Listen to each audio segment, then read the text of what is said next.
시절 지날 때 깊은 한숨 내쉴 때 그런 풍경 보시며 단식하는 분 있네.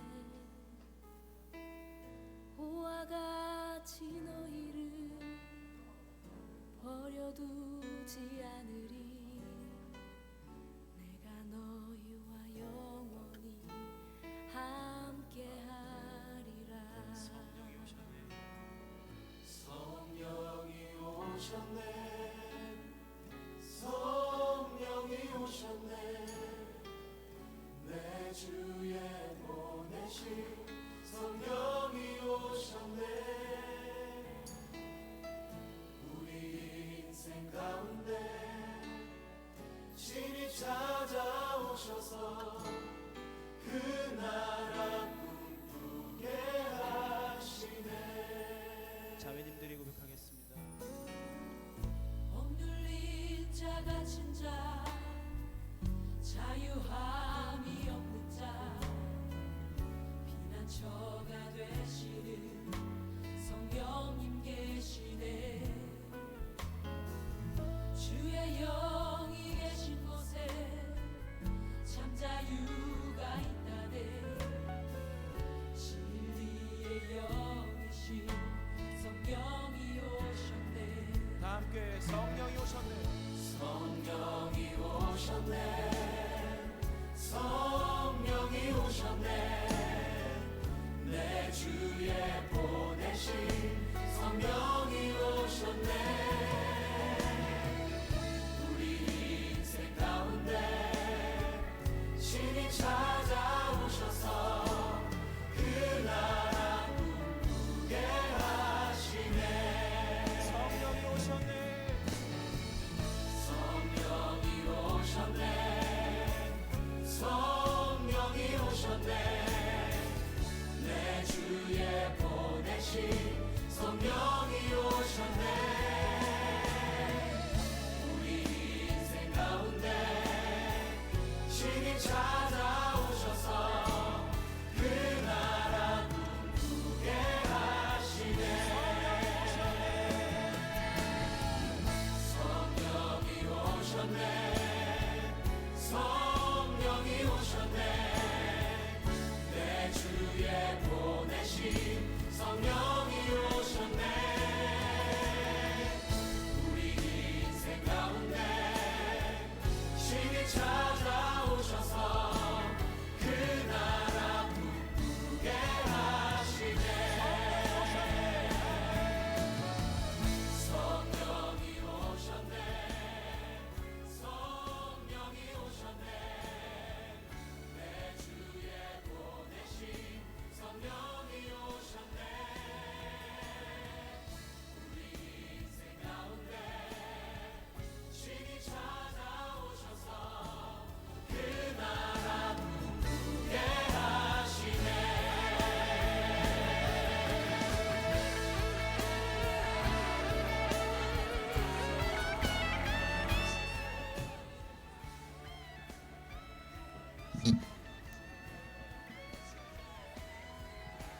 됐나요? 네, 이제 예배 시간까지 5분 남았습니다. 모두 자리에 앉으셔서 기도로 예배 계속 준비해 주세요.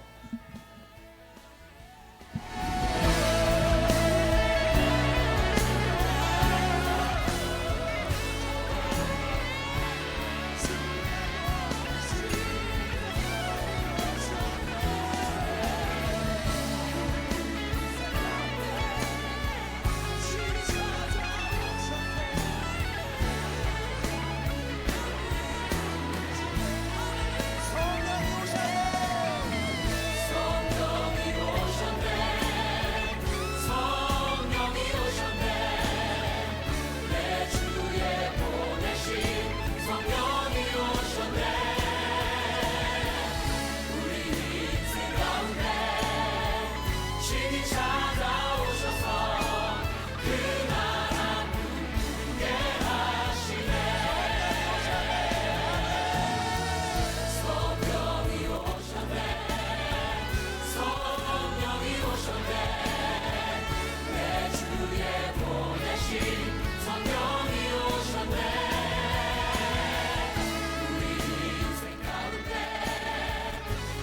찾아오셔서 그 나라 꿈꾸게 하시네.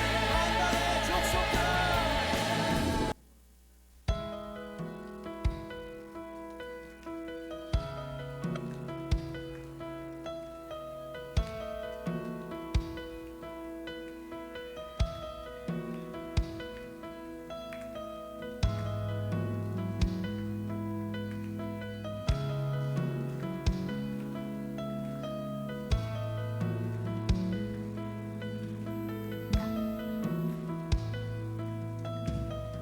내게로부터 눈을 들어 주를 보기 시작할 때 주의 일을 보겠네. 내 작은 마음 돌이키사 하늘에 꿈꾸게 하네. 주님을 볼 때 내게로부터 눈을 들어 주를 보기 시작할 때 주의 일을 보겠네. 내 작은 마음 돌이키사 하늘에 꿈꾸게 하네. 주님을 볼 때 모든 시선을 주님께 드리고 살아계신 하나님을 느낄 때 내 삶은 주의 역사가 되고 하나님이 일하기 시작하네.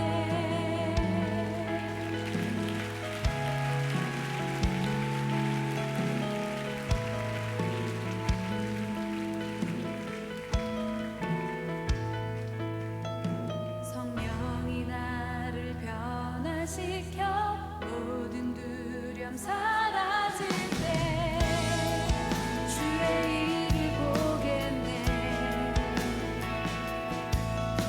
황폐한 땅 한가운데서 주님만을 알게 되리.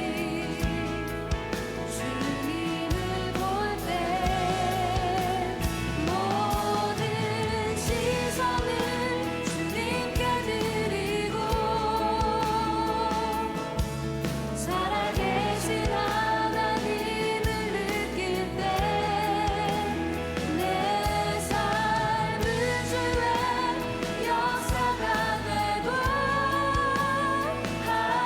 하나님이 일하기 시작하네. 모든 시선을 주님께 드리고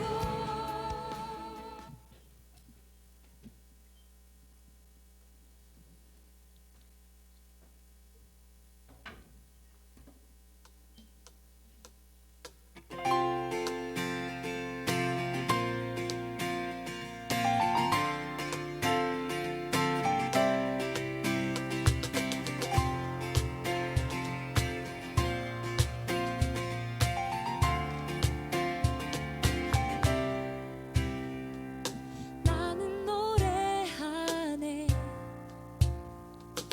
자유케 하신 주의 사랑 모든 것을 내어주시고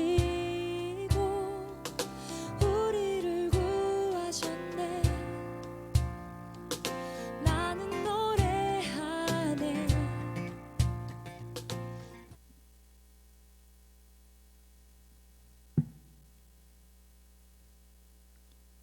4월 18일 중고등부 예배에 오신 여러분들 진심으로 환영합니다. 이제 시험 기간도 거의 다가왔고 저희가 생각해 보면 기도할 때 하나님, 예수님은 잘 찾는데 성령님은 찾지를 않았죠. 아마 이번 주는 기도할 때마다 뭐 성령님께서 임하여 주셔서 막 이렇게 성령님 한 번씩 찾았으면 좋겠습니다.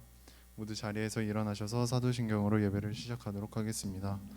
전능하사 천지를 만드신 하나님 아버지를 내가 믿사오며 그 외아들 우리 주 예수 그리스도를 믿사오니 이는 성령으로 잉태하사 동정녀 마리아에게 나시고 본디오 빌라도에게 고난을 받으사 십자가에 못 박혀 죽으시고 장사한 지 사흘 만에 죽은 자 가운데서 다시 살아나시며 하늘에 오르사 전능하신 하나님 우편에 앉아 계시다가 저리로서 산 자와 죽은 자를 심판하러 오시리라. 성령을 믿사하며 거룩한 공회와 성도가 서로 교통하는 것과 죄를 사하여 주시는 것과 몸이 다시 사는 것과 영원히 사는 것을 믿사옵나이다. 아멘.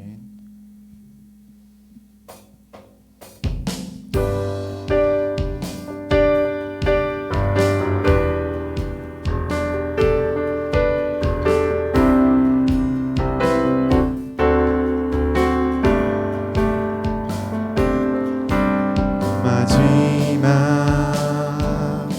날에 내가 나의 영예로 모든 백성에게 부어 주리라. 자녀들은 예언할 것이요 청년들은 환상을 보고 아비들은 꿈을 꾸리라. 주의 영임하면 자녀들은 예언할 것이요 청년들은 환상을 보고 아비들은 꿈을 꾸리라. 주의 영임하면 성령이여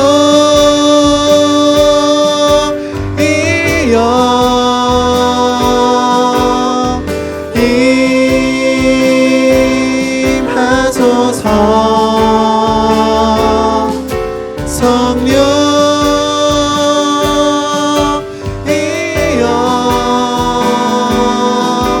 우리에게 임하소서. 마지막 날에 내가 나의 영예로 모든 백성에게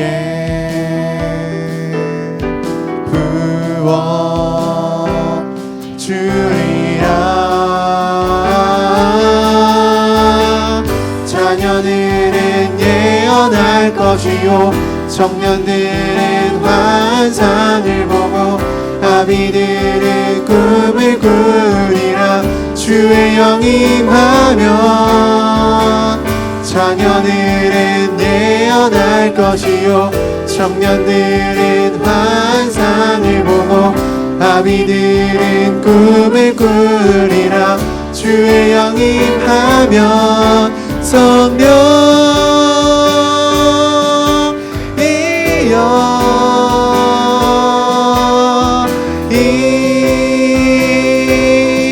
임하소서.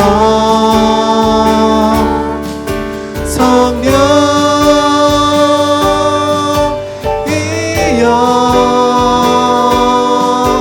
우리에게 임하소서.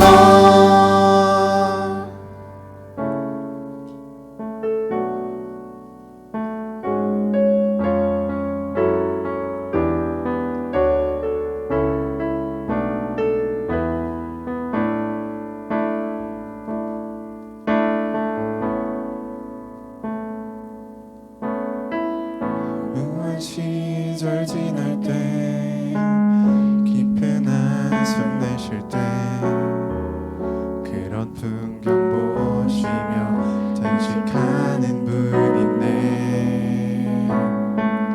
고와 같이 너희를 버려두지 않으리. 내가 너희와 영원히 함께하리라. 성령이 오셨네. 성령이 오셨네. 내 주에 보내신 성령이 오셨네. 우리 인생 가운데 주님 찾아오셔서 그 나라 꿈꾸게 하시네.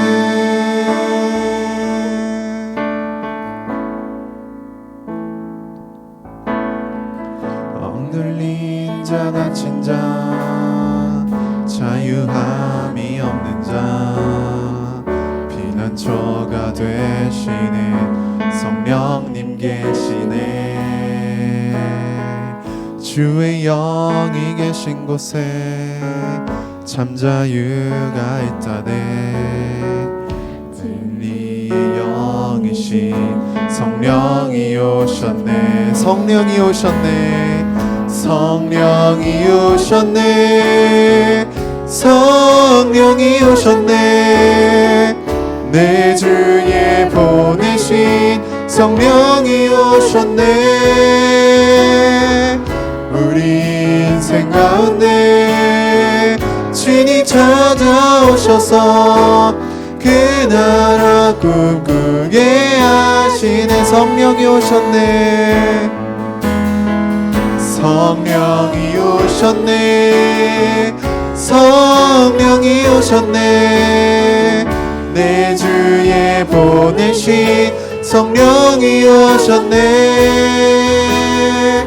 우리 인생 가운데 주님 찾아오셔서 그 나라 꿈꾸. 다시 한번 성령이 오셨네. 성령이 오셨네.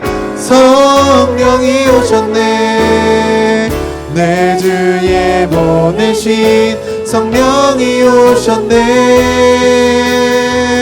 우리 인생 가운데 주님 찾아오셔서 그 나라 꿈꾸게 그 나라 꿈꾸게 하시네.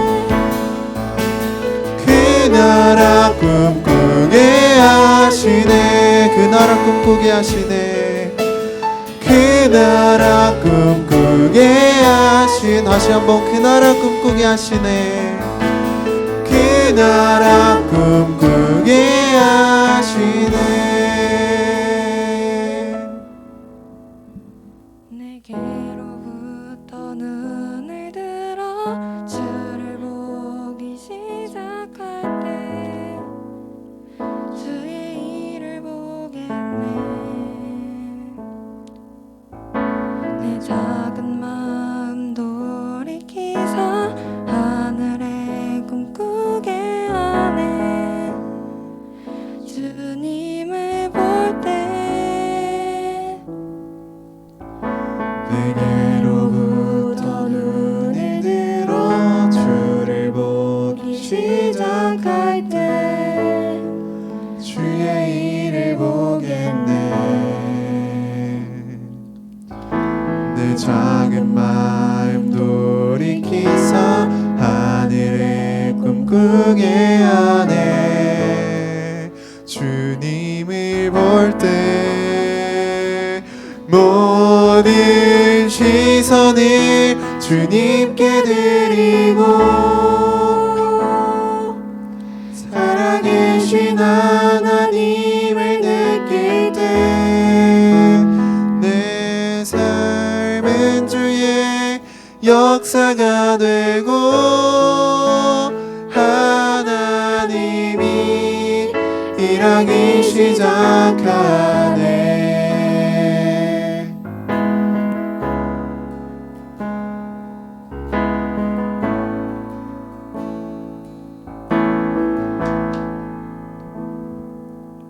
성령이 나를 변화시켜 모든 두려움 사라질 때 주의 일을 보겠네.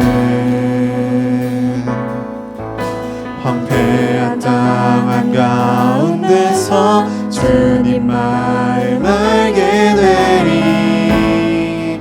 주님을 볼 때 모든 시선을 주님께 드리고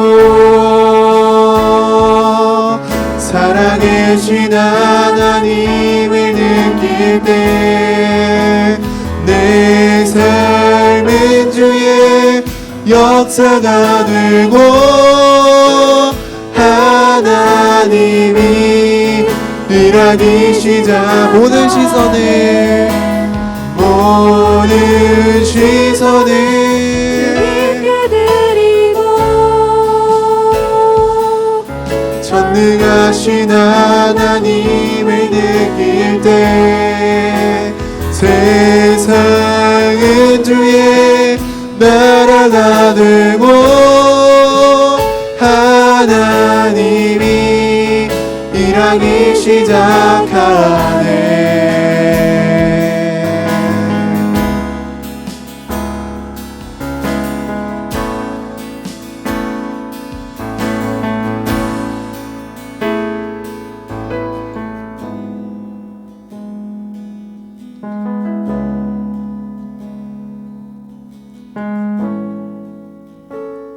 주님의 영광, 주님의 영광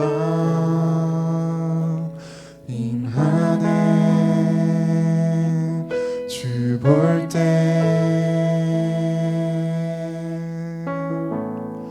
주님의 영광 임하네. 주 볼 때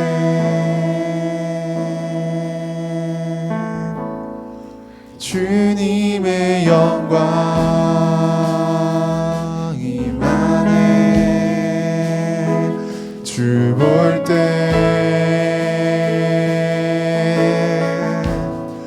주님의 영광 임하네.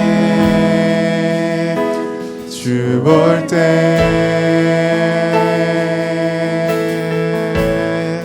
주님의 영광 임하네. 주 볼 때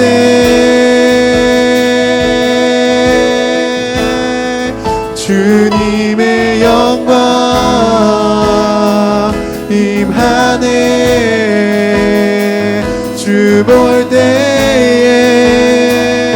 모든 시선을 주님께 드리고 살아계신 하나님을 느낄 때 새 삶은 주의 역사가 되고 하나님이 일하기 시작하되 모든 시선을 주님께 드리고 전능하신 하나님을 느낄 때 세상은 주의 나라가 되고 하나님이 일하기 시작하네. 주님을 찾으며 성령님을 찾으며 기도할 수 있도록 기도하겠습니다.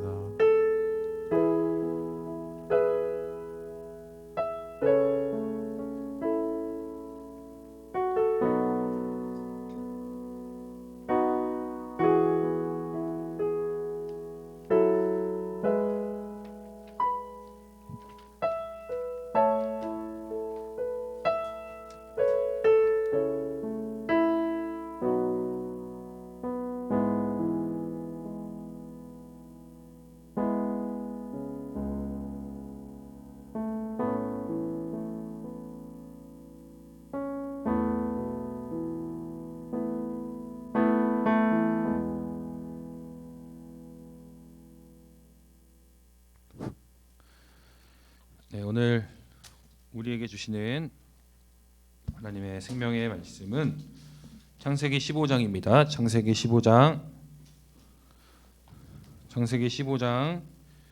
7절부터 21절 말씀이에요. 창세기 15장 7절에서 21절까지의 말씀입니다. 구약 18페이지입니다.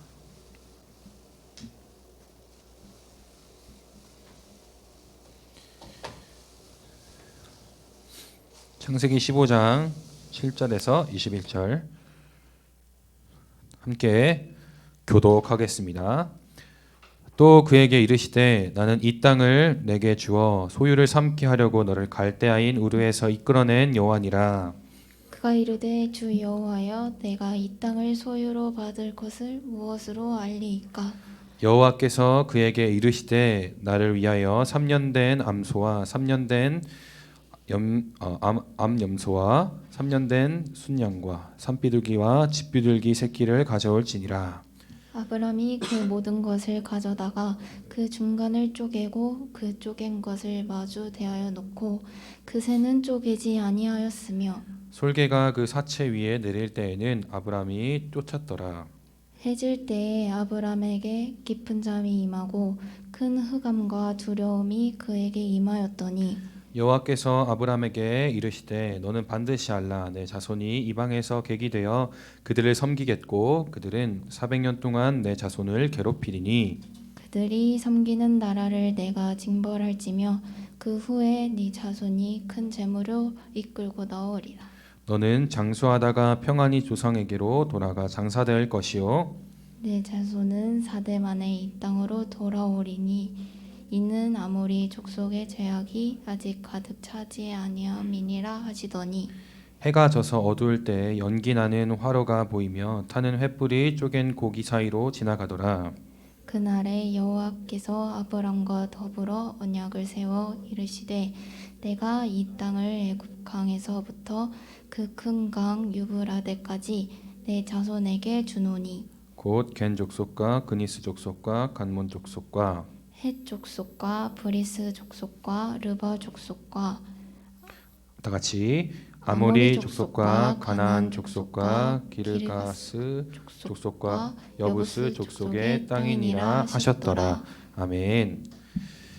네, 여러분 한 주간 잘 주님의 은혜 안에 잘 보내셨나요? 이제 곧 중간고사여서 여러분 굉장히 바쁜 하루하루를 보냈으리라 생각합니다. 전도사님도 대학원 이제 중간 과제와 중간 고사가 있어서 굉장히 바쁜 하루하루를 보내고 있어요. 그렇지만 우리가 이 공부에 마음을 뺏기는 순간 좀 마음이 어려워지고 힘들어지는 것 같아요. 전도사님도 이 넘쳐나는 이 과제, 끊임없는 이 과제 안에 파묻혀서 하루하루를 살아가니까 이게 마음이 어렵고 참 그 하나님 안에서의 그 기쁨을 잃어버리는 좀 그런 한 주였던 것 같아요. 그래서 다시 우리가 이 주일 하나님을 만나는 이 시간을 통해서 다시 그 구원의 기쁨을 회복하고 또 우리가 빼앗겼던 공부에게 빼앗겼던 그 마음을 다시 하나님께로 돌리는 그러한 은혜의 시간이 되었으면 좋겠습니다. 여러분 우리가 계속해서 아브람이라는 한 사람의 이 여정을 살펴보고 있어요. 우리가 저번 주에는 어떤 말씀을 우리가 함께 들었죠? 아브람에게 하나님이 나타나시죠. 왜 나타나셨죠? 왜 나타나셨다고 그랬죠? 그냥 아무 이유 없이 그냥 짠 하고 나타나셨을까요? 두려워하고 있는 아브라함에게 찾아가 주신 거죠. 아브라함이 두려워하고 있었는데 그 두려움이 가장 크게는 후손이 없는 자손이 없는 것에 대한 그런 두려움. 하나님은 신뢰하지만 자신이 아는 하나님 또 이해하고 있는 이 하나님과는 너무 다른 이 상황이 너무 괴롭고 힘들어서 지쳐 있는 아브라함에게 하나님께서 찾아가 주셔서 어떻게 하시죠? 그의 마음을 위로하시는 것뿐만 아니라 그들을 일으켜 세워서 하늘의 별을 보여주시며 어떻게 말씀하시죠? 이 별과 같이 이 별대수와 같이 너의 자손이 셀 수 없이 많을 것이다. 그것도 약속해 주시며 그에게 다시 힘과 또 다시 그 절망 가운데 또 그런 두려움 가운데 파묻혔던 그 마음을 회복시켜 주시는 것을 우리가 배웠죠. 그래서 하나님은 아브라함의 마음을 아시고 또 공감하셔서 그에게 필요한 위로를 마땅히 주시는 참 좋으신 하나님임을 우리가 배웠어요. 오늘은 그 설교 제목처럼 횃불 언약, 굉장히 유명한 말씀이에요. 굉장히 잘 알려진 말씀이기도 하고 이 횃불을 통한 또 이 언약을 맺으시는 이 하나님의 신실하심을 또 우리가 이 본문의 말씀을 통해서 확인할 수 있는데 우리가 본문을 자세히 살펴보면서 좀 하나님이 어떤 분이신지를 우리가 한번 알아가 봅시다. 7절에 보면 또 하나님이 아브라함에게 또 자신의 자신됨, 하나님의 하나님 되심을 선포하죠. 어떻게 선포하고 있나요? 7절에 보면 나는 이 땅을 내게 주어 소유를 삼게 하려고 너를 갈대아인 우르에서 이끌어낸 여호와니라 라고 선포하고 계세요. 아브라함이 갈대아인 우르라는 자신의 고향을 떠나 그리고 지금까지의 그 모든 여정은 바로 하나님 손에 붙들린 하나님의 은혜 가운데 있는 여정이었다라는 사실을 하나님께서 정확하게 말씀하고 계시죠. 그리고 이 땅이 어떤 땅이에요? 가나안 땅이죠. 가나안 땅. 하나님께서 약속하신 이 가나안 땅을 하나님께서 주시기 위해서 그를 부르신 거예요. 그러니까 아브라함이 그 가나안 땅을 막 차지하려고 하는 것이 아니라 하나님께서 이미 아브라함에게 이 땅을 주겠다라고 결정하셨고 이미 주셨어요. 그렇게 하나님의 일방적인 그 선물, 일반적인 은혜로 말미암아 아브라함이 지금 하나님과 동행하는 이 여정을 걷고 있음을 하나님께서는 정확하게 아브라함에게 선포하고 계세요. 그래서 다시 한번 후손뿐만 아니라 후손이 거할 수 있는 이 가나안 땅을 너에게 줄 것이다라는 약속을 상기시켜 주시는 거죠. 8절에 보면 아브라함이 또다시 반문합니다. 물어봐요. 그가 이르되 주 여호와여 내가 이 땅을 소유로 받을 것을 무엇으로 알리까? 라고 물어봅니다. 그러니까 뭐냐면 아브라함이 아니 하나님이 이 땅을 어떻게 나한테 줘요? 라고 이렇게 의심하는 게 아니라 하나님께 받은 그 약속을 확신하고 믿어요. 믿고 그 확실히 이루어질 그것을 확증할 수 있는 그 증표를 보여달라고 하나님께 요구하는 거예요. 그래서 내가 무엇으로 알리까 하나님께 질문하는 거죠. 그렇게 하나님을 신뢰함으로 그 약속이 이루어질 것에 대한 확실한 증표를 보여달라는 이 아브라함의 요구에 하나님이 어떻게 하셨을까요? 야 아브라함아 내가 하나님인데 그런 거 하나 내가 못 들어줄 것 같니? 그냥 믿어라! 이러셨을까요? 아니에요.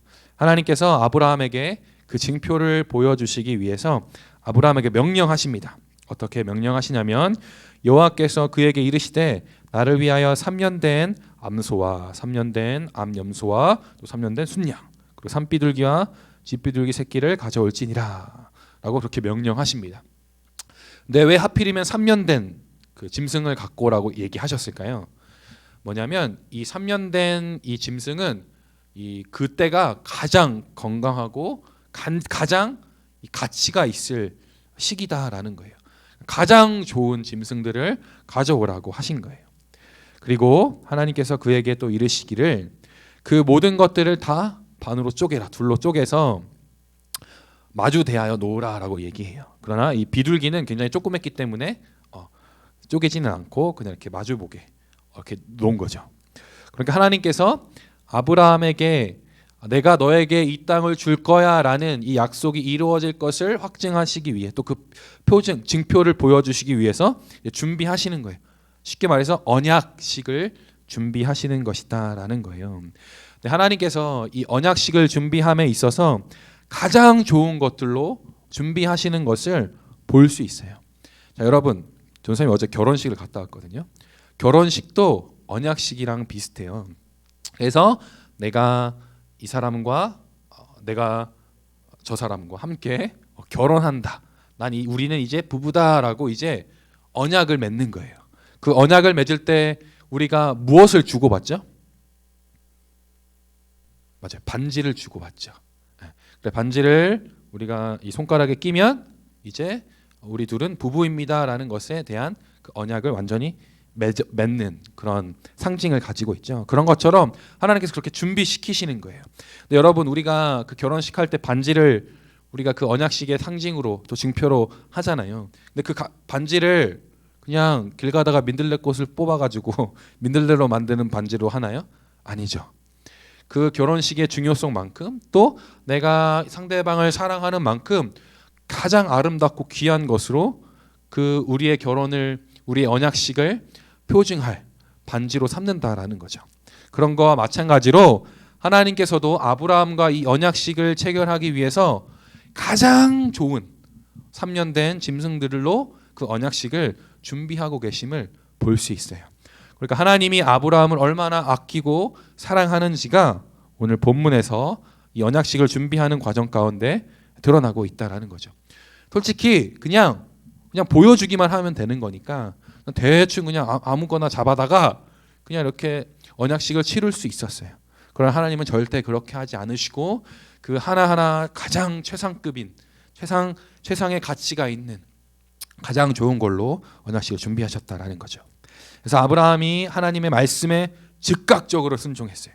즉각적으로 순종해서 그 짐승들을 가져와 놓고 이렇게 마주대게 이렇게 준비했다라는 거죠. 그런데 하나님께서 바로 응답하시지 않고 아브라함이 하나님이 응답하실 때까지 하나님께서 말씀하실 때까지 기다렸어요. 근데 이제 시체니까 죽은 시체의 동물의 시체니까 사체니까 솔개 독수리 같은 거예요. 그래서 그 육식하는 그 독수리 같은 건데 그 솔개가 날아와서 가서 그 시체를 가져가려고 하니까 아브라함이 어떻게 해요? 그 지키려고 이렇게 막 쫓아내는 것을 볼 수 있어요. 그러니까 아브라함은 계속해서 하나님이 말씀하실 때까지 기다린 거죠. 그렇게 기다릴 때 아브라함이 잠이 들어버렸어요. 12절에 보면 해질 때에 아브라함의 깊은 잠이 임하고 큰 흑암과 두려움이 그에게 임하였더니 이 12절의 말씀은 하나님의 임재를 좀 나타내는 상징적인 말씀이에요. 그래서 흑암과 어두움이 쫙 둘러싸이고 하나님께서 아브라함을 깊이 잠들게 하셨어요. 그래서 하나님이 그 깊이 잠든 아브라함에게 나타나시죠. 13절에 이렇게 말씀하십니다. 여호와께서 아브라함에게 이르시되 너는 반드시 알라라고 이렇게 말씀하십니다. 그러니까 우리가 앞서 살펴봤던 8절에 아브라함의 질문 있죠. 내가 무엇으로 알리까라는 질문에 이제 답을 하시는 거예요. 뭘로? 반드시 알라라는 것을 통해서 이제 대답을 하시는데 무엇을 반드시 알라라고 말씀하셨냐면 그 뒷절의 말씀을 보면 내 자손이 이방에서 객이 되어 그들을 섬기겠고 그들은 400년 동안 내 자손을 괴롭히리니 아브라함의 후손이 겪을 고난에 대해서 말씀하고 계세요. 이방에서 객이 되었다.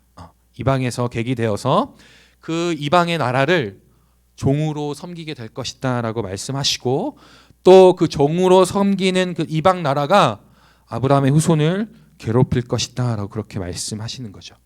고난이 아브라함의 후손 가운데 찾아올 것이라고 말씀하셨어요. 근데 이 고난으로 끝을 맺으면 너무 절망스럽겠죠. 그러나 하나님은 그 고난으로 끝을 맺지 않습니다.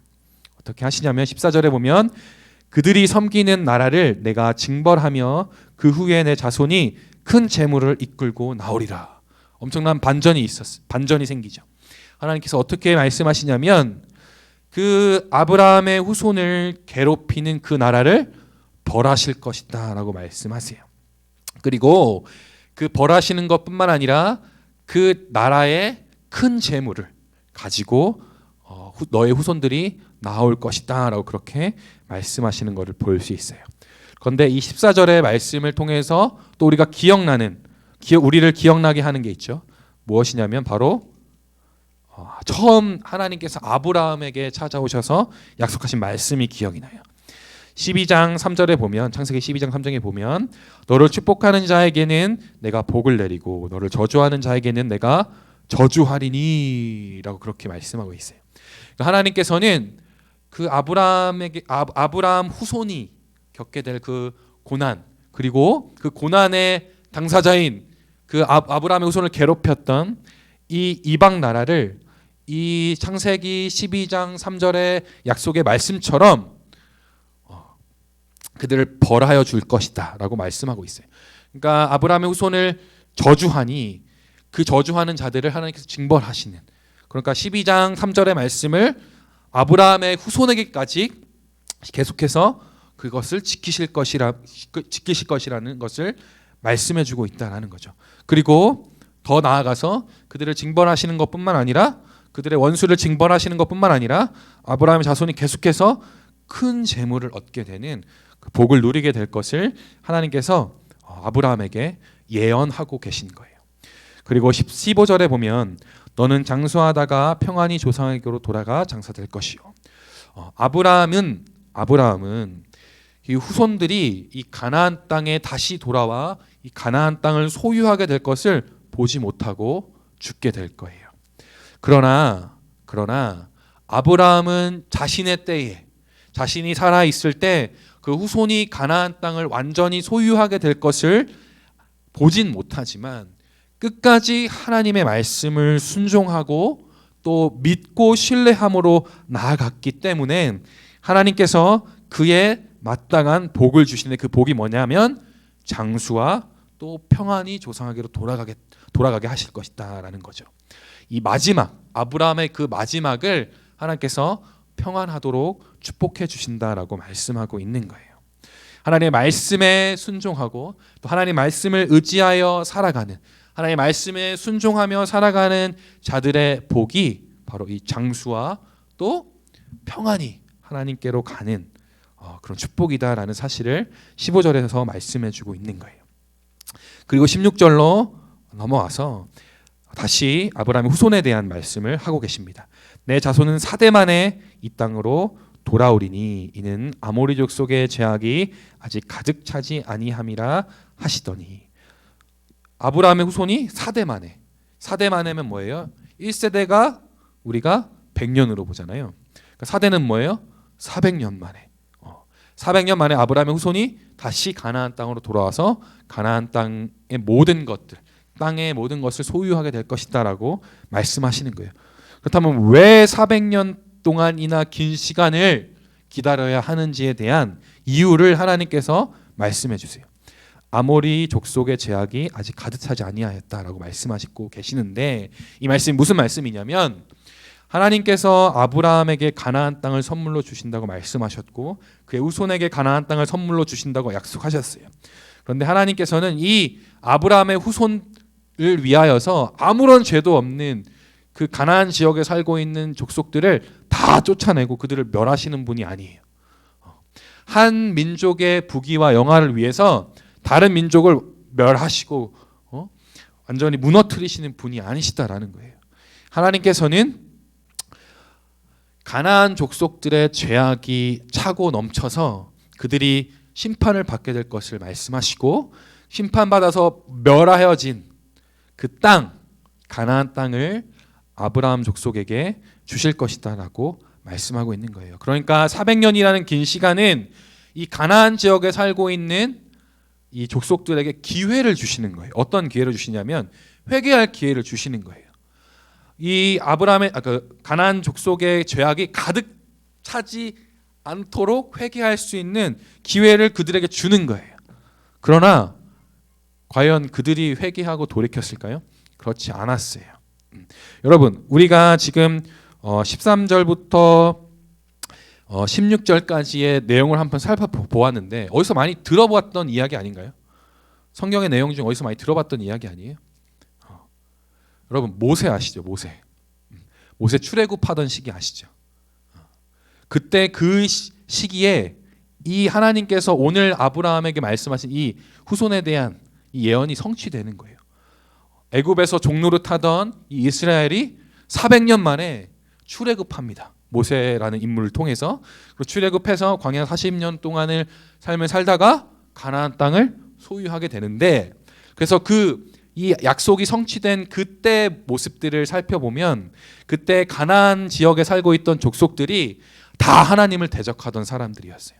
400년이라는 긴 시간 동안 가나안 족속에게 회개할 기회를 줬는데 이들이 회개하지 않고 이 출애굽 시대, 그러니까 모세 시대, 가나안 땅을 소유하러 가던 그 약속이 성취되었던 그 시대 때를 살펴보면 이 가나안 족속들이 회개하지 않고 오히려 하나님을 대적하고 이스라엘 백성들, 아브라함의 후손들을 대적해요.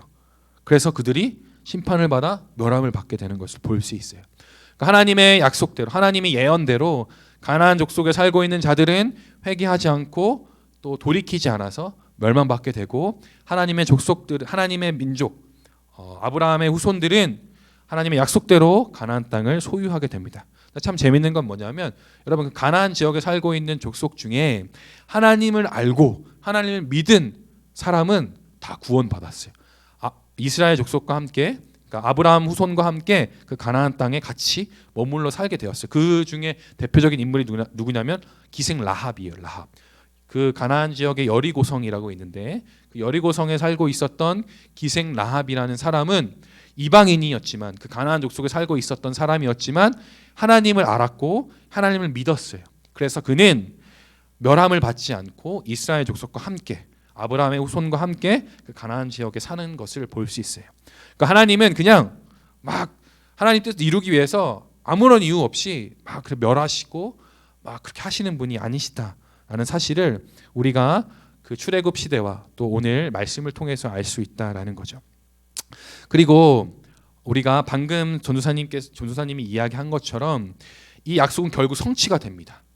하나님께서 예언하신 이 말씀 또 아브라함에게 가나안 땅을 주겠다라고 말씀하시는 그 말씀이 성취가 되는 거죠.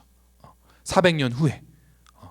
그러니까 그것은 무엇을 의미하냐면 하나님께서 400년이라는 긴 시간 동안 아브라함과 맺은 이 언약을 이 약속을 기억하고 계셨다라는 거예요. 잊지 않고 기억하셨다라는 거예요.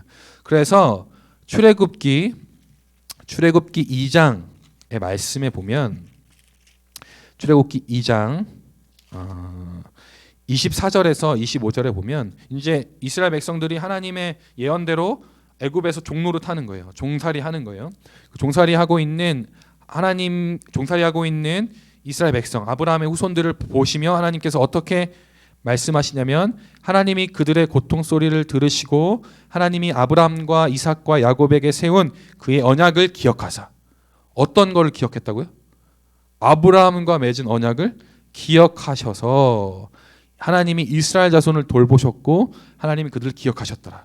그러니까 하나님께서 아브라함 수백 년 전에 맺은 아브라함과 맺은 그 언약을 기억하셔서 이스라엘 백성들을 애굽의 종살이에서 해방시켜 주시는 그런 신실하신 하나님임을 여기서 우리가 확인할 수 있다라는 거죠.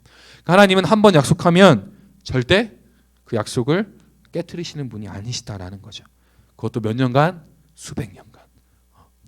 이처럼 하나님은 모든 약속을 기억하셔서 그 약속대로 신실하게 이루시는 신실하신 하나님이시다라는 거죠. 이렇게 하나님께서는 다시 본문으로 들어가서 이렇게 하나님께서는 아브라함에게 이 언약식의 내용, 이 언약의 내용을 말씀하시는 거예요. 그 아브라함의 후손이 이 땅, 가나안 땅을 어떻게 차지하게 될 것인가, 어떤 과정을 거쳐서 차지하게 될 것인가를 말씀하시고 이제 언약식을 완성하는 그런 행위를 하시는데 어떤 행위를 하시냐면 17절에 보면 해가 져서 어두울 때 연기나는 화로가 보이며 타는 횃불이 쪼갠 고기 사이로 지나가더라. 그날에 여호와께서 아브라함과 더불어 언약을 세워 이르시되라고 말씀하고 있어요.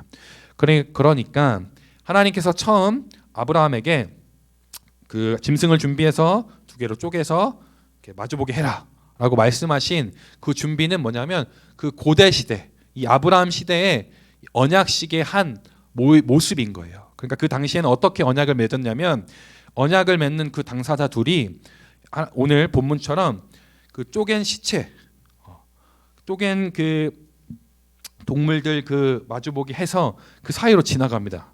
언약의 당사자 두 명이. 그 그림이 있는데 그림을 한번 보실래요?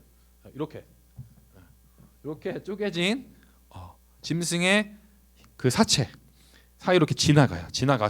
지나감으로 언약을 맺게 되는데 이것이 무엇을 의미하냐면 둘 중에 한 사람, 이 언약 당사자 중 둘 중에 한 사람이라도 이 언약을 파기하면 그 언약을 파기한 사람은 이 쪼개진 짐승처럼 둘로 쪼개져서 죽게 될 것이다 라는 그런 결단, 그러한 약속을 하는 거예요. 그래서 언약이 깨지면 이 죽음의 저주를 받는 거예요. 그런 것처럼 이 언약식은 생명을 거는 자신의 삶을 거는 굉장히 중요한 언약식이었다라는 거예요. 그러한 언약식을 아브라함과 하나님이 맺는 거예요. 그런데 보면 참 신기해요. 원래는 이 언약의 당사자 둘이 이 시체 사이를 둘 다 지나가야 돼요. 시체 사이를 둘 다 지나가야 돼요. 그런데 본문에 보면 뭐라 그래요? 횃불 이 쪼갠 고기 사이로 지나가더라. 횃불만 쪼개 고기 사이로 지나가요. 근데 여기 횃불은 무엇을 상징하냐면 하나님을 상징해요. 하나님. 그러니까 하나님만 이 쪼갠 고기 사이로 지나가신 거예요. 아브라함은 지나가지 않았어요. 이것이 무엇을 얘기하냐면 아브라함아, 내가 너에게 약속한 이 약속을 나의 생명, 나의 전부를 걸어서 기필코 이룰 것이다 라는 하나님의 결단, 각오를 보여주시는 거예요. 그러니까 이 언약에 따른 모든 책임을 누가 지시겠다? 하나님이 지시겠다라고 그렇게 말씀하시는 거예요. 근데 여러분 생각해 보세요. 여러분, 하나님이 그렇게 하실 필요가 있으실까요? 우리가 15장의 말씀을 다 한번 살펴봤으면 좋겠어요. 아니, 인간 왕과 신하로 한번 비유해 봅시다. 신하가 이렇게 왔어요. 신하가 아니 왕님이래. 왕이시여. 에? 저는 왕의 말이 이해가 안 갑니다. 에? 왕이 그렇게 말씀하신 게 이루어질 것이라는 확증의 표를 보여주세요라고 신하가 요구했어요. 근데 왕이 그래 내가 너의 말대로 친히 해주겠다라고 하는 왕이 있을까요? 아니죠. 그냥 왕이면 야 네가 뭔데 나한테 그걸 요구하냐. 그냥 내가 믿어야 했으면 믿어라. 이렇게 얘기하겠죠. 그리고 하나님 그렇게 하시지 않으셨어요. 신이 이 종된 아브라함의 모든 요구를 다 들어주세요. 그래서 하나님께서 약속하신 이 약속이 기필코 이루어질 것이라고 아브라함의 수준에서 사람의 수준에서 그가 이해할 수 있도록 그가 확신할 수 있도록 하나님께서 도와주시고 일하시고 계심을 우리가 확인할 수 있다라는 거예요. 하나님이 이 시체 사이로 지나가실 필요도 없어요. 하나님이 아브라함을 위해서 아브라함에게 계속 나타나실 필요도 없어요. 왜냐? 아브라함이 그럴 만한 가치가 있는 사람은 아니거든요. 하나님 말씀에 순종해야 되는 사람이거든요. 그러나 하나님은 아브라함에게 계속해서 친히 나타나 주셔서 이렇게 자신의 생명을 거시면서까지 자신의 모든 것을 다 거시면서까지 이 약속을 지키겠다라고 아브라함에게 약속해 주시고 보여주고 계신다라는 거죠. 왜 아브라함에게 이렇게까지 할까? 왜 그럴 가치도 없는 사람에게 하나님이 이렇게 열심을 내셔서 하나하나 알려주시고 하나하나 도와주시고 그의 의문을 풀어주시는 걸까? 라는 생각을 전도사님이 이 본문을 준비하면서 생각이 들었어요. 여러분 왜 그러신 것 같아요? 여러분 생각을 해보세요. 왜 도대체 하나님이 그렇게 할 필요도 없으신데 왜 아브라함의 요구를 하나하나 다 들어주실까요? 이유는 딱 한 가지예요. 여러분 다 아시겠지만 아브라함을 사랑해서 그래요. 아브라함을 사랑해서.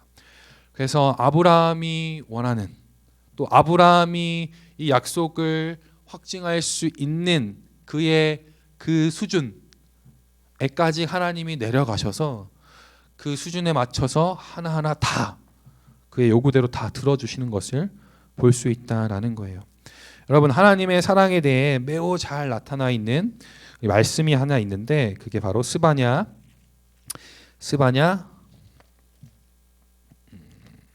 잠시만요. 스바냐 3장 17절 말씀이에요. 스바냐 3장 17절에 보면 너의 하나님 여호와가 너희 가운데 계시니 그는 구원을 베푸실 전륜자시라. 그가 너로 말미암아 기쁨을 이기지 못하시며 너를 잠잠히 사랑하시며 너로 말미암아 즐거이 부르며 기뻐하시리라 하리라. 온 만물을 창조하시고 온 만물의 주인 되신 주님, 온 만물의 통치자 되신 하나님께서 이기지 못하시는 게 있대요. 그 이기지 못하시는 게 뭐래요? 스바냐 3장 17절에 보면 우리를 향한 그 기쁨을 이기지 못하신대요. 우리를 바라볼 때 느끼는 하나님의 그 기쁨, 사랑하심으로 말미암아 느끼는 그 기쁨을 하나님께서 이기지 못하신대요. 그 말은 무엇이냐면 오늘 본문 말씀처럼 그러한 하나님께서 친히 다 보여주시고 알려주시고 이해시키지 않아도 될 인간을 위해서 자신의 생명을 바쳐서 모든 것들이 그 사람이 이해할 수 있도록 도와주시는 그 사랑을 하나님께서 말씀하고 계시는 거예요. 우리를 위해서 무언들 못하리요라는 그 마음으로 우리를 사랑하여 주심을 하나님께서는 보여주고 계신다라는 거예요. 무엇을 통해서? 아브라함을 통해서 말이죠. 이렇게 아브라함을 사랑하시는 것처럼 하나님께서 우리를 사랑하시는 거예요. 여러분의 신음소리, 또 여러분이 두려워하는 것, 또 여러분이 이해가지 못하는 그런 부분들에 있어서 하나님께서 그냥 믿고 땡이 아니라 그것들을 이해시키시기를 원하시고 또 확인시켜 주시기를 원하신다라는 거예요. 왜? 그래야만 여러분이 이해할 수 있으니까. 여러분의 입장에서 여러분의 마음을 알아서 여러분에게 맞는, 또 여러분이 이해할 수 있는 최선의 방법으로 하나님께서 날마다 여러분을 위해서 일하시고 또 여러분을 생명의 길로 인도하여 주신다라는 거죠. 자, 여러분, 하나님께서는 이렇게 우리를 사랑하시고 또 그 사랑으로 말미암아 우리를 품어 주시는데, 또 우리가 이사야서의 말씀을 한번 같이 보았으면 좋겠어요. 이사야 46장의 말씀인데, 이사야 46장 3절에서 4절에 보면 야곱의 집이여 이스라엘 집에 남은 모든 자여 내가 들을지어다. 배에서 태어남으로부터 내게 안겼고 태어나서 남으로부터 내게 업힌 너희여, 너희가 노년에 이르기까지 내가 그리하겠고 백발이 되기까지 내가 너를 품을 것이라. 내가 지었은즉 내가 업을 것이요 내가 품고 구하여 내리라. 하나님께서 우리의 인생을 그 사랑하심으로 말미암아 어떻게 책임져 주시겠다고 약속하고 계신다라는 거예요. 그래서 하나님께서 아브라함을 부르시고 또 아브라함에게 약속하신 그 순간부터 하나님께서는 아브라함을 업으셨어요. 업으셔서 계속해서 그가 원하시는 대로, 또 그가 원하는 대로 하나님께서 먹이시고 또 필요한 만큼 이해시키시고 하나하나 길러가고 계셨다라는 거죠. 이처럼 아브라함에게 그렇게 하셨던 것처럼 우리에게도 그렇게 하신다라는 거예요. 오늘 이사야서 46장의 말씀처럼 우리가 태어날 때부터, 우리가 구원 받았을 때부터 그 시작으로 하나님께서 우리를 아버지와 같이 업어 주신다라는 거예요. 우리의 인생을 책임져 주신다라는 거죠. 네. 말씀을 마치고 우리 함께 기도했으면 좋겠어요. 좀 시간이 많이 갔는데 하나님께서 오늘 아브라함의 말씀을 통해서 두 가지만 여러분 기억하셨으면 좋겠어요. 두 가지. 하나님이 우리를 얼마나 사랑하는가. 얼마나 사랑하는가. 하나님께서 하신 행동 하나하나를 보세요. 다 아브라함에게 맞춰져 있어요. 아브라함이 이해 못하니까 그걸 이해시키기 위해서 아브라함의 수준에서, 그 당시를 살아가는 아브라함의 수준에서 언약식을 체결하신 거예요. 아브라함이 이해할 수 있도록. 그러니까 하나님은 아브라함에게 시선을 두고 계세요.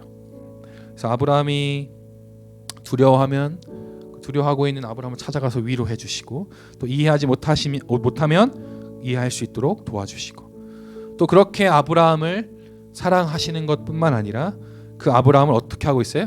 업고 계신 거예요. 업고 계신다라는 거예요. 그래서 아브라함을 부르신 이후에 하나님께서는 아브라함의 인생을 책임져 주고 계시고, 그 약속을 이루시기까지 그 아브라함의 인생을 또 책임져 주신다라고 말씀하고 계신 거죠. 우리 시간 나의 안에 거하라 함께 찬양하기를 원하는데, 하나님, 주님 안에 거하기를 원합니다. 또 나를 업으시고 주의 날개로 보호하시는 그 하나님을 신뢰함으로 아브라함처럼 살아가기를 원합니다라는 고백으로 이 시간 같이 찬양하고 기도하겠습니다.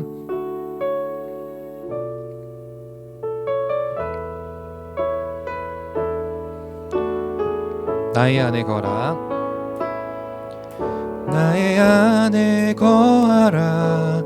나는 내 하나님이니 모든 환난 가운데 너를 지키는 자라. 두려워하지 말라. 내가 널 도와주리니 놀라지 말라. 내 손 잡아주리라. 내가 너를 지명하여 불렀나니 너는 내 것이라. 내 것이라. 너의 하나님이라. 내가 너를 보배롭고 존귀하게 여기노라. 너를 사랑하는 내 영혼. 내가 너를 지명하여 내가 너를 지명하여 불렀나니 너는 내 것이라 내 것이라 너의 하나님이라 내가 너를 보배롭고 존귀하게 여기노라 너를 사랑하는 내 여호와라. 네, 우리 이 시간 같이 기도하기를 원합니다. 오늘 배운 말씀과 같이 우리가 우리를 사랑하시는 하나님의 그 사랑을 깨달을 수 있도록 그리고 우리의 인생을 책임져 주시는 그 신실하신 하나님 참 아버지 되신 하나님을 날마다 누릴 수 있게 해달라고 우리 함께 이 시간 기도함으로 나가겠습니다. 같이 기도하시겠습니다. 하나님 오늘 아브라함의 말씀을 통하여서 또 횃불의 언약을 통해서 하나님이 우리에게 어떠한 분이신지를 알게 하여 주시니 감사합니다. 하나님은 처음부터 끝까지 아브라함에게 시선을 두고 계셨음을 보게 됩니다. 아브라함에게 약속하시고 또 아브라함에게 모든 것을 주시는 것뿐만 아니라 아브라함이 그 약속을 의심하지 않고 확실히 믿음으로 나아갈 수 있도록 언제나 아브라함의 편에서 그를 이해시키고 또 그의 언어와 또 그의 문화의 수준에 맞게 주님 그에게 찾아가 주셨던 하나님을 보게 됩니다. 하나님 아브라함을 사랑하셨고 또 아브라함을 향해서 기쁨을 이기지 못하실 만큼 그를 사랑하여 주셨음을 확인하게 됩니다. 하나님 아브라함을 사랑하셨던 것처럼 오늘날 우리도 그러한 사랑으로 우리를 사랑하여 주심을 우리가 압니다. 하나님 그 사랑을 단순히 지식적으로 아는 것뿐만 아니라 우리의 삶을 통하여서 경험할 수 있게 도와주시고 그래서 우리를 그 누구보다 그 무엇보다도 사랑하는 하나님의 사랑을 날마다 누리며 살아갈 수 있도록 인도하여 주시옵소서. 그뿐만 아니라 하나님 책임져 주시는 하나님 당신의 인생을 거시고 또 생명을 거시면서 우리의 인생을 책임져 주시는 하나님의 그 놀라운 신실하심을 우리가 또한 날마다 경험하기를 원합니다. 주님 이 피의 언약식 이 횃불의 언약을 통하여서 자신의 생명을 바쳐서 아브라함에게 약속하신 그 모든 약속을 지켜주셨던 것처럼 하나님 우리를 업어주시고 노년에까지 우리를 업어서 우리를 기르시고 우리를 구하여 주신다 약속하신 그 말씀대로 우리를 책임져 주시고 우리의 삶을 인도하여 주시옵소서. 하나님 오늘 횃불의 언약의 말씀을 통하여서 그 언약을 이루어 가시는 하나님의 신실하심 또 하나님이 또 그 언약을 맺어 가시는 또 그 사랑하시는 그 하나님의 그 모습을 또 바라보게 하시니 감사합니다. 하나님 아브라함의 시선에서 언제나 늘 아브라함 편에서 아브라함이 확실한 믿음을 가지고 나아갈 수 있도록 또 그 약속을 확실할 수 있도록 이해시키시고 또 그 당시 아브라함이 살고 있는 그 시대 가운데 가장 확실한 방법으로 또 언약을 맺어 주시는 그 하나님의 또 섬세하심 또 사랑이심을 또 보게 하시니 감사합니다. 우리 역시 그러한 사랑을 받고 있는데 하나님 그러한 사랑은 날마다 우리가 지식적으로 아는 것에서 그치지 않고 삶으로 경험할 수 있도록 도와주시고 더 나아가 아브라함의 인생을 책임져 주심으로 말미암아 그 약속을 이루어 주신 것처럼 우리의 인생도 책임져 주시고 그래서 우리가 주님께 업힌 바 되어서 우리의 인생이 주님께 책임져 지어지고 또한 동시에 우리가 죽을 때까지 우리를 구원의 길로 인도하여 주시는 그 하나님을 날마다 우리의 삶 가운데 경험할 수 있도록 인도하여 주세요. 감사하며 예수님의 이름으로 기도드렸습니다. 아멘. 네, 우리 이 시간 광고는 없고요. 네, 우리 주님이 가르쳐 주신 기도로 우리 모든 예배를 마치도록 하겠습니다. 시작. 하늘에 계신 우리 아버지여 이름이 거룩히 여김을 받으시오며 나라가 임하시오며 뜻이 하늘에서 이루어진 것 같이 땅에서도 이루어지이다. 오늘 우리에게 이러한 양식을 주시옵고 우리가 우리에게 죄 지은 자를 사하여 준 것 같이 우리 죄를 사하여 주시옵고 우리를 시험에 들게 하지 마시옵고 다만 악에서 구하시옵소서. 나라와 권세와 영광이 아버지께 영원히 있사옵나이다. 아멘. 네, 제자반으로 모이겠습니다.